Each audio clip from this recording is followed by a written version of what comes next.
Assalamualaikum warahmatullahi wabarakatuh. Waalaikumsalam warahmatullahi wabarakatuh. Alhamdulillah tadi kita sudah dzikir nafas selama 30 menit ya. Sekarang suasana sore di majelis dzikir Buamimal Asrop Kebonjati Susukan Cirebon. Ini baru pertama ya Gus ya, suasana sore kita.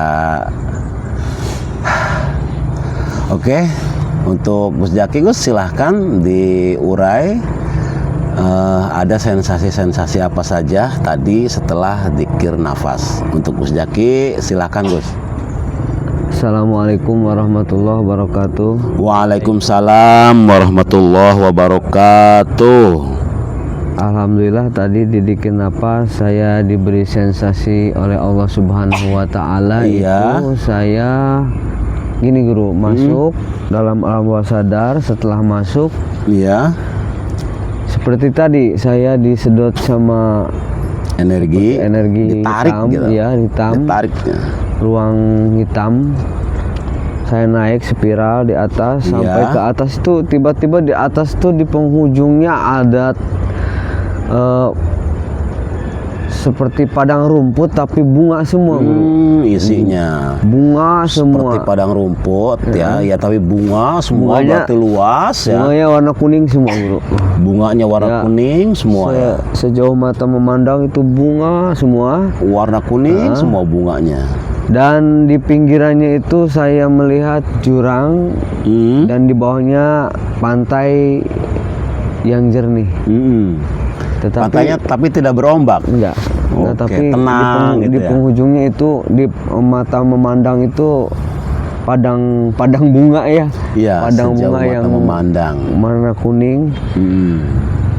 Ketika itu saya mencari sebuah sandaran. Di situ ada batu besar, saya duduk bersandar di sana. Tiba-tiba dari kejauhan itu ada seorang laki-laki yang berjalan mendekati. Iya. Semakin lama semakin dekat, dia membawa sebuah tongkat Iya. dengan wajahnya asing guru. Beliau matanya sipit, Iya, iya. dengan kepala hampir tak ada rambut sih, botak. Oh, kepalanya iya. Heeh. Iya. Dan dengan memakai seperti jas warna hijau gitu. Iya. Tapi beliau berjalan Berjalan nggak mendekati memakai saya. kuda nggak? Enggak. Oke, terus Ketika sudah saling berhadapan, beliau menyapa saya. kamu yang sedang bersandar di batu itu Iya. menghampiri beliaunya, terus kata beliau, Ternyata beliau orang Jepang karena oh orang Jepang. pertama bertemu dia hormat arigato gitu ya. Oh iya. Tapi beliau bisa bahasa Indonesia. Apakah kamu orang Indonesia, orang Nusantara? Iya. Iya. Dia bersyukur sekali di situ bisa bertemu dengan saya karena selama ini perjalanan di situ itu ingin menemukan seorang Nusantara di situ. Orang Indonesia. Iya. Beliau mengutarakan maksudnya bahwasanya dulu saya adalah seorang kapten perang, Iya. tetapi saya membelot dan memilih untuk membela pribumi. Akhirnya saya ketahuan, saya dikejar dan saya di pengejaran itu masuk ke dalam jurang yang saya sadari kepala saya itu jatuh membentur batu dan sudah. Saya Selesai. merasa ada di sini, tiba-tiba ada di sini sampai sekarang. Ya mungkin beliau tuh ketika mau menjajah Nusantara, melihat kesuburan Nusantara di sini, orangnya ramah-ramah, ya makanya berbelot tuh beliau nggak tega. Iya. Gitu. Oke. Saya cuman ingin menyampaikan, kata beliau, bahwasanya saya ingin menyampaikan surat kepada keluarga saya, guru, katanya. Dan surat itu saya taruh di Desa Batang, Iya. di pinggiran kali, di atas di bawah batu, ada batu 3, saya simpan di sana. Saya berharap surat itu bisa sampai ke keluarga saya, tapi nggak tahu keluarga saya sekarang masih hidup atau enggak, masih ada atau enggak. Kata beliaunya. Iya. Katanya di situ ada emas, ada beberapa perak, ada uang perunggu di situ. Silakan ambil itu, tapi saya tolong sampaikan surat ini ke keluarga saya gitu. Iya. Tepatnya di Desa Batang kata beliau. Desa Batangnya Iya. Batang mana? Ya, nggak tahu Batang. Nah, gitu. Iya. Setelah itu beliau pamit. Setelah pamit saya berjalan menelusuri padang bunga itu. Di situ saya bertemu dengan seorang wanita. Beliau Iya. mengenalkan dirinya Cut Nyadin, guru. Terus? Beliau duduk di atas batu, saya masih berdiri. Kemudian beliau mulai percakapannya, memperkenalkan diri, saya Cut Nyadin. Sebenarnya saya tidak bisa apa-apa. Kata beliau bilang. Tetapi ketika Allah menginginkan saya berbuat sesuatu, tanpa disadari saya bisa berbuat sesuatu. Nah, iya itu. Sebenarnya kekuatan itu bukan dari otot yang terlihat, bukan dari peluru atau Iya. pistol yang ditodongkan. Kekuatan itu halus. Iya. Sangat halus sekali, seperti seorang yang teraniaya, terdolimi, yang meminta pertolongan kepada Tuhannya. Iya. Setelah itu, dari kedua orang tadi itu saya bersalaman, saya menciumi tangan beliau. Yang Iya. orang Jepang saya ciumi, Cut Nyadin saya ciumi. Kemudian saya disuruh untuk berjalan lagi. Tadi kalimat Cut Nyadin gimana Gus? Coba Gus diurai lagi Gus. Sebenarnya saya itu tidak bisa apa-apa. Sebenarnya saya tidak bisa apa-apa, oke? Saya tidak punya kekuatan apa-apa. Saya tidak punya kekuatan apa-apa, oke? Tetapi ketika tidak Allah bisa berhendak, apa-apa dan tidak punya kekuatan apa-apa, tetapi ketika Allah berkehendak, ya, maka sesuatu akan terjadi. nah, maka ketika Allah berkehendak, maka sesuatu akan terjadi. Yang tadinya tidak bisa menjadi bisa, yang tadinya bisa menjadi tidak bisa. ya bukan. Yang tadinya tidak tahu menjadi Yang tadinya tidak tahu menjadi tahu gitu, oke? Kekuatan itu bukan dari otot atau pistol yang ditodongkan, Iya. atau otot-otot yang besar, tetapi kekuatan itu halus sekali, sangat halus. Kekuatan Ibarat- itu halus sekali dan sangat halus. Ya, artinya tadi itu Gus, kalimat kelembutan, ya, halus, lembut, ya, kelembutan itu datangnya dari mana? Dari, ya, ketika jasad kita melakukan apapun yang disenangi oleh Allah. Dari kita banyak melakukan apapun yang disenangi oleh Allah, maka kelembutan, halus, ya, itu akan masuk ke dalam hati kita, gitu. Oke, lanjut. Ya, ibarat seperti seorang yang terdolimi, yang meminta pertolongan kepada Tuhan.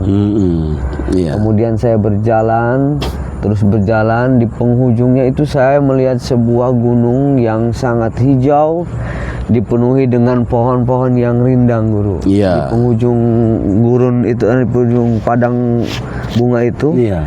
ada gunung yang hijau. Saya mendekati gunung itu, ternyata di sana banyak pohon-pohon rindang Iya, iya. yang sejuk.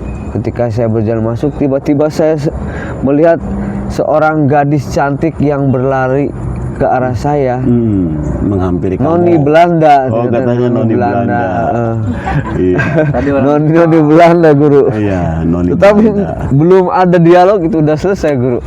Oh, Noni, Iya. Noni Belanda datang menghampiri kamu, cuman belum ada dialog, waktu dikir napasnya keburu selesai. Belum, udah selesai. Oke, iya, iya. Sekian, Guru. Wassalamualaikum warahmatullahi wabarakatuh. Waalaikumsalam warahmatullahi wabarakatuh. Dah, untuk Kang Samsu, silahkan Kang Samsu diurai dari awal sampai akhir. Dapat sedikit guru. Bismillah, assalamualaikum warahmatullahi wabarakatuh. Waalaikumsalam warahmatullahi wabarakatuh. Dalam zikir nafas tadi saya serasa naik kapal laut guru. Naik kapal laut ya, perahu gede di tengah lautan. Itu lautannya itu kayak nggak bertepian guru. Lagi tenang, lagi adem, ya di tengah lautan naik perahu. Banyak kan di laut, di kapal itu banyak orang yang ikut naik juga. Nah, di tengah-tengah saya dan yang lainnya sedang asik menikmati pemandangan laut ya di kapal. Tiba-tiba itu hujan angin. Hujan badai Disertai ya, badai. Iya. Nah, dibarengi dengan ombak yang dahsyat guru. Ombaknya besar sekali. Ya, ombak besar itu perahu itu terombang-ambing. Terombang-ambing. Ya. Terus ada sebagian penumpang kapal yang jatuh, terus yang sengaja dia menjatuhkan diri. Iya. Nah, kemudian orang yang menjatuhkan diri itu malah bilang, aku takut jatuh. Nah, guru, ketika bilang aku takut jatuh, tapi posisi dia itu sambil loncat dari kapal. Aku takut jatuh ke laut, tapi posisi sambil malah loncat. Nah, ada sebagian lagi yang bertahan, berdiam diri di kapal itu. Iya. Ada yang ngomong, bertahanlah di kapal ini. Orang yang tadi takut jatuh, sebenarnya sih dia sudah jatuh duluan. Karena apa? Karena dia malah sengaja menjatuhkan diri. Jadi dia bilang jatuh takut ke laut, tapi malah menjatuhkan diri guru. Nah, terus yang bertahan di kapal itu ada yang bilang, bertahanlah di kapal ini. Jatuh tidak jatuh, kita bertahan saja. Andai pun ada keajaiban, kita selamat bareng-bareng di sini. Walaupun tidak ada keajaiban, kita mati bareng di sini di kapal ini. Biarkan tunggu keajaiban Allah datang. Nah, kemudian ada setelah kalimat itu terucap, nah tiba-tiba hujan mulai berhenti, terus angin mulai berkurang dan laut pun menjadi tenang kembali. Kemudian di sekitar lautan itu ya, memang lautan itu luas tanpa batas lah, seluas mata memandang. Itu terlihat matahari guru. Matahari menyelimuti warna jingga lah, persis kayak sore ini guru. Suasananya itu adem guru. Sampai si perahu itu jalan pelan. Si perahu ini jalan lagi pelan sampai akhir guru. Mungkin itu aja sensasinya guru. Assalamualaikum warahmatullahi wabarakatuh. Waalaikumsalam warahmatullahi wabarakatuh. Jadi ya, ketika perahu berjalan itu menandakan ya, kita ya yang sedang mengarungi jalan kehidupan ini. Sudah, ketika perahu berjalan ya, terus ombak datang besar, kan manusia kan ada ujian ya, terus ada lagi musibah, ada yang dibilang bagi mereka malapetaka ya. Itu seperti kita perahu tadi ya, berjalan menelusuri laut. Nah, kita juga manusia sama, sedang berjalan menghadapi kehidupan ini. Nah, ketika ada badai menerpa kita dalam kehidupan, ya Gus ya. Nah, badai sebesar apapun Gus ya yang menimpa kita, seumpama ya kita ditimpa masalah, ditimpa hutang, ditimpa ya namanya juga kehidupan kan, bisa saja suaminya selingkuh, ya panen nggak jadi, ya kan? Nah, di situ belajar kalimatnya, ketika saya takut jatuh, ya, maka yang terjadi akan jatuh, ya. Kalau di pikiran, ya, umpamanya kita punya masalah yang sebesar apapun, ya. Nah, punya masalah apa saja nih? Yang datang terlebih dahulu adalah ketakutan, ya Gus ya. Ketakutan yang datang terlebih dahulu. Maka itu nanti yang akan terjadi. Wah, saya nih kayaknya nggak bakalan bisa bayar hutang, umpama, karena utang saya numpuk, gitu. Nah, karena di pikiran kita, di setting kita tidak bisa bayar hutang, ya, maka itu nanti yang akan terjadi. Di awalnya. Seperti tadi juga yang takut jatuh maka Malah loncat. loncat dan terjatuh. Iya kan? Tapi takut jatuh tapi sambil loncat. Nah. Itu dia. Iya. Nah, ketika ada badai besar di kehidupan, ya apa saja, banyak ya masalah-masalah kehidupan. Nah, ketika ya dalam pikiran kita masuk ke rasa takut, apalagi rasa takutnya berlebihan, ya, maka kan bisa aja ada yang stres, depresi, sampai bunuh diri, ya kan? Karena apa? Pikiran kitanya ini yang larut masuk ke sana. Hutangnya segini banyaknya, umpama, sedangkan pekerjaannya hanya tukang apa gitu, seumur hidup saya nggak mungkin bisa bayar hutang ini, gitu kan. Nah, itu ketika pikiran kitanya men-settingnya ke sana, ya itu benar-benar tidak terjadi. Tapi coba seperti tadi kalimatnya, dalam masalah besar apapun, mau jiwa goncang, mau wah seperti apa gitu kan, coba tenangkan dirimu, tenangkan dirimu, tenangkan dirimu, tenangkan dirimu. Tunggu keajaiban besar datang dari Tuhan. Ya kan? Tadi yang kedua kan? Iya. Ya. Tunggu keajaiban besar turun dari Tuhan, dari Tuhan, dari Allah turun. Nah, ketika tadi ada kalimatnya, yang ada di perahu ini sudah semuanya dalam keadaan tenang saja. Ya. Kalau nanti terjadi bahaya, kapal ini sampai terguling, umpamanya, ya kita terguling bersama. Tapi ketika kita selamat, ya kita selamat bersama, ya kan? Nah, tapi ketika tenang,